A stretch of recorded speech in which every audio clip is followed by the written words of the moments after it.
Olá, boa tarde. Hoje no Jornal Colégio nós vamos entrevistar a psicóloga da escola, a Kátia. Agora as meninas elas vão prosseguir fazendo algumas perguntas sobre esse tema.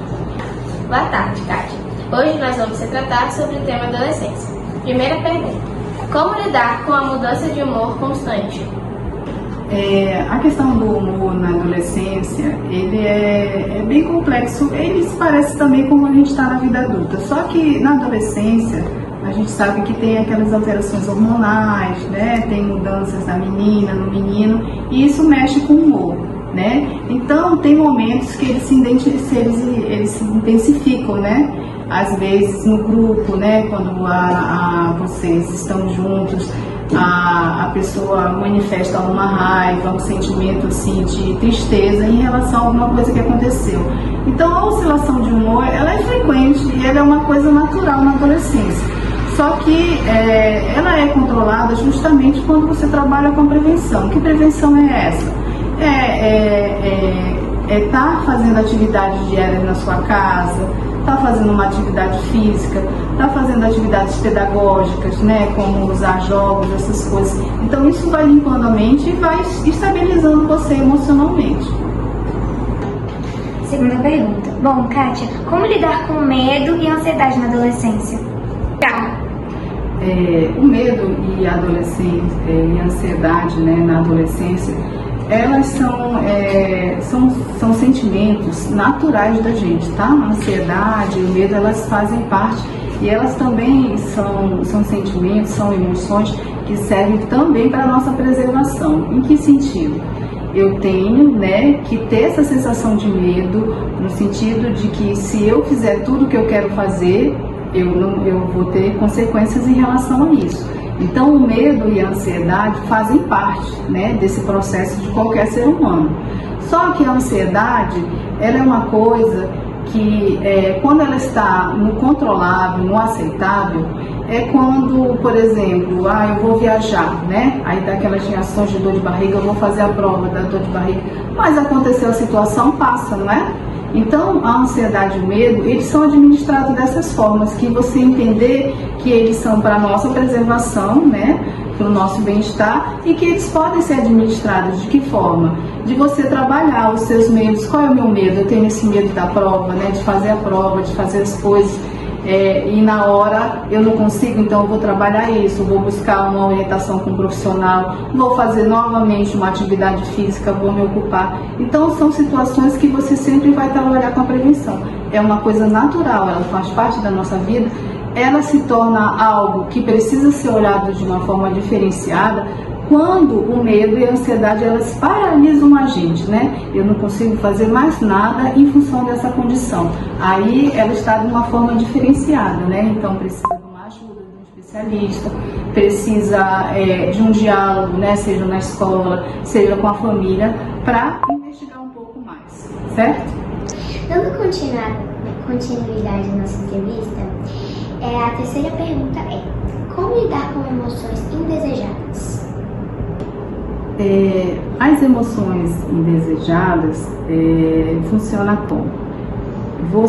Nós temos que entender como é que a gente funciona, né? Então, essas emoções indesejadas, às vezes, tem a ver com um dia que a gente não esteve bem na família, você não dormiu bem, alguma coisa que você ouviu na família, ouviu na escola que não te fez bem. E às vezes, quando você vai estar num grupo ou está participando de alguma coisa, você, na hora que a pessoa está falando com você, você responde meio que atravessado, né? Meio aborrecido, com raiva, e quando você vai ver, você já falou aquilo, né? E nem se percebeu. Essas emoções indesejadas que a gente fala, que são as desregulações emocionais, elas precisam ser trabalhadas. Por que eu me aborreci com aquele colega? Por que eu fiquei chateada com aquela colega? Então vocês têm que se perceber no comportamento, né? A gente tem que se perceber no nosso funcionamento. Por que eu estou agindo assim, né? Não tem às vezes quando você fala, você chega, que você fala com a sua colega, fala todo dia com ela, dá bom dia, e naquele dia você não deu. Ela vai achar estranho, não vai? Então, se ela achar estranho, você diz, tem algum problema comigo? Não, não tem nenhum problema com você. Às vezes ela está com alguma questão, com algum problema que ela não está sabendo lidar, então ela se comportou daquela forma. O interessante é a gente se conhecer, saber como é que essas emoções funcionam na gente, né? Por que a gente fica desse jeito, respondendo dessa forma? Esse é o interessante. E isso aí é uma questão mesmo de você todo o tempo trabalhar, todo o tempo estar se atentando para isso. É um treino, não é de uma hora para outra. Porque o que acontece? É claro que quando você se comporta, você não se percebe, mas o outro ele percebe você. Isso é claro. Então, às vezes, olha, você falou desse jeito, mas na hora que você fala, você não percebeu que falou daquela forma. E agora? Vamos para os anúncios! Vocês estão bem? Meu irmão, vem aqui! Aproveita que tu tá... Vem aqui, amiga!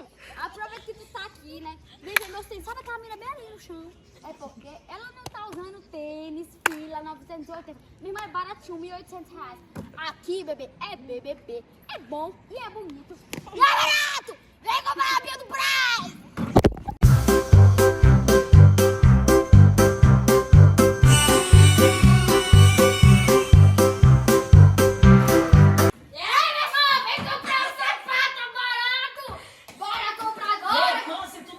Daí tu vai ser demitida se tu não parar, porque isso é tua palhaçada. Vem comprar o sapato, tá baratinho.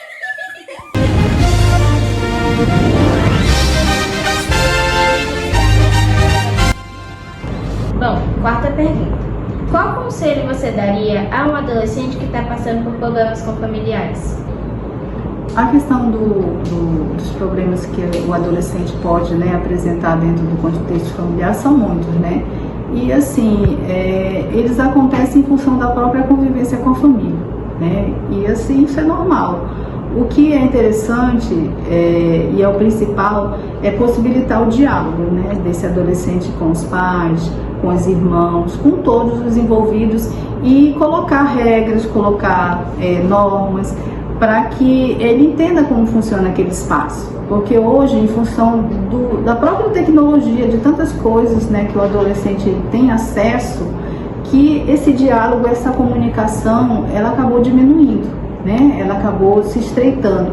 Então, às vezes, tem situações dentro de casa, do espaço da família, que elas acontecem, e elas estão acontecendo, e tem coisas ali que não estão sendo corrigidas, que quando vai acumulando, e aí daqui a pouco acontece de uma forma muito assim intensa, que o adolescente não consegue lidar, porque aquilo talvez não tenha sido falado no início, não tenha sido trabalhado no início, e aí é necessário rever isso, né? Rever no sentido de conversar com os familiares, conversar com os pais, conversar com os irmãos e procurar uma ajuda profissional, né? Para que ele tenha, né, se sinta também amparado por esse lado, né? E a família tem que reconhecer essa necessidade dessa ajuda, né? De um profissional, seja ele um psicólogo ou outro profissional que faça uma investigação. Por que essas questões emocionais, por que esses conflitos estão acontecendo? E quando tem essas situações, toda a família participa. A gente vê isso na escola, né? A escola é a família. Então, a família, quando está envolvida em qualquer acompanhamento de prevenção, né, ela também se envolve junto nos atendimentos. Bom, então vamos encerrar com a última pergunta. Como podemos desenvolver estratégias para cuidar da nossa saúde mental na adolescência? A questão da gente cuidar da nossa saúde mental é trabalhar mesmo com a prevenção. Que prevenção é essa? É essa convivência saudável no contexto familiar, né? Buscar esses momentos de lazer, respeitar os momentos em que eu tenho que estudar, em que eu tenho que ficar com a minha família, né? Ter um momento de passear, em que eu tenha um momento para cuidar de mim mesmo, né? No sentido dos cuidados pessoais, de cuidar do meu espaço, seja meu quarto, dos meus objetos pessoais, porque isso tem todo sentido para a gente. Por quê? Porque a nossa própria organização do nosso espaço, a nossa organização visual, a nossa organização do nosso contexto tem a ver com a nossa saúde, né? e essa saúde é com o nosso bem-estar. Então, esse cuidado para a prevenção da saúde mental, ela envolve isso. A gente cuidar do que é nosso no nosso dia a dia, tanto no contexto familiar como na escola, né? Eu cuido, eu tenho responsabilidade com as minhas tarefas que eu tenho aqui na escola, eu tenho que estudar, eu tenho que fazer trabalho, então isso também faz parte da saúde mental. E a saúde mental, ela tem que ser sempre vista como uma forma de prevenção, porque se a gente está bem mentalmente, fisicamente, a gente consegue estabelecer boas relações sociais em qualquer contexto que a gente esteja na nossa vida. Muito obrigada pela sua contribuição e disponibilidade pelo Jornal Colega. Muito obrigada. Eu que agradeço, tá? Esse tema da adolescência, até porque vocês estão vivendo esse momento da adolescência, ele é muito importante. Ele sempre vai ter assunto para falar sobre isso. Obrigada. 3, 2, 1 e... Helena não cai, pois ela usa o tênis fila 990. Venha pra loja, temos vários... Helena não cai, porque ela usa o fila tênis 999 apenas. Então vem aqui na loja comprar. Temos vários... Sabe por que Helena não cai na sua corrida? Porque ela usa o tênis fila. Temos várias opções. É BBB, bom, bonito e barato! Meu irmão, tá me olhando aí, é? Já que tu tá me olhando aí, tu acabou de cair. Sabe por que a Helena não cai? Porque ela compra o tênis fila 980. Vamos comprar, sabe por quê? É